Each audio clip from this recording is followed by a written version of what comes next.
I'm Monica Correia, head of the 3D design program at University of Iowa. I'm here to introduce to you Seating by Design, an exhibition that is highlighting seating forms in the Figge Art Museum in Davenport.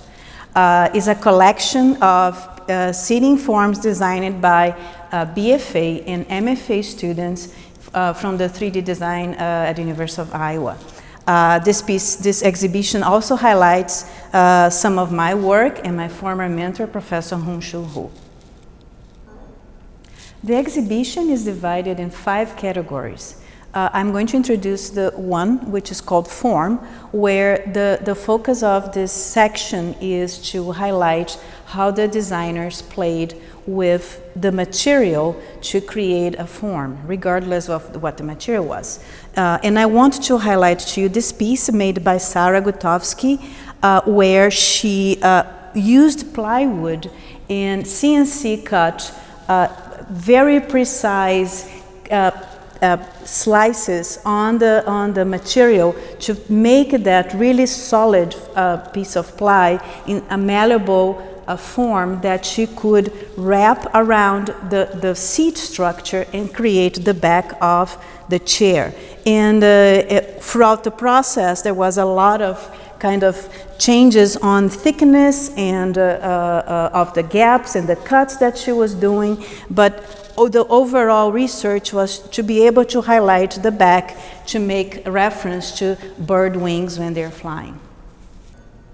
The combined section of the exhibition highlights pieces that the designers were making with 2 or 3 different materials. So the highlight was really on how important the material would become for the piece and the concept that they were trying to convey. This piece made by Vaco Dajania is inspired by the Memphis movement and the Art Deco, and Vaco was using oak and velvet in circles and straight lines to make reference to the movement.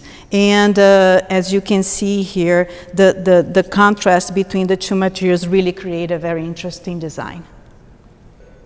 The layer section of the exhibition highlights pieces that the priority of the design was to focus on creating layers to define the structure of the piece. I want to highlight to you this chair designed by Sharon Crowns, where you can see that both seat and back were defined by the crossing of big and small pieces that create the structure. And it's a very interesting piece to put together because one wonders what the sequence is. But once it's all together, it's a very interesting how she plays with positive and negative within the form. In addition to that, I want to highlight that this piece was looking at minimum waste of material. So when the design was elaborate in the AutoCAD software, she paid attention where each piece would be, and she went back and forth to create something that would have minimum waste. This piece also received an award here at the Figge Art Museum in a college exhibition when she graduated.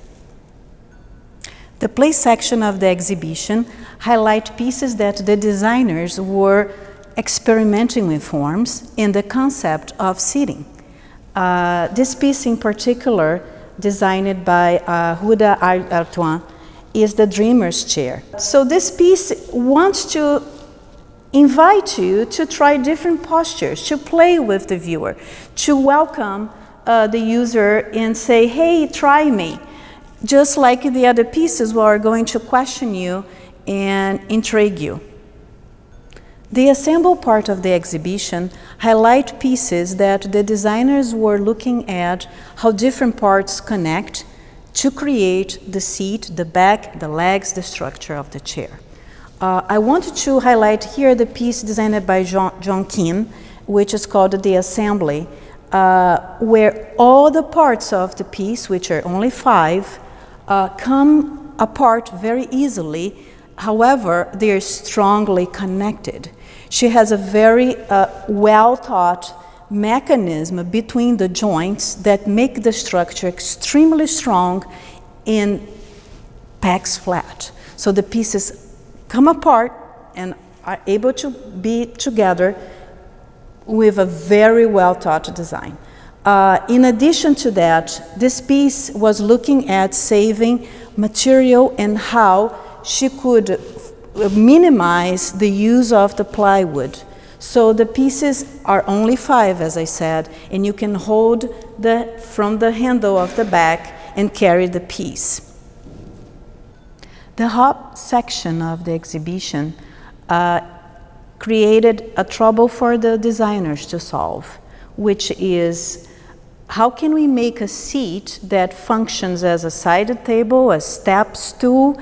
It takes the minimum amount of space and yet is unique. The goal is to look at furniture that is designed for small spaces, for living in big towns. So I want to highlight Iran Lee work, where this design is really looking at how do I hold, how many pieces are here, and this piece packs flat and stacks really nicely.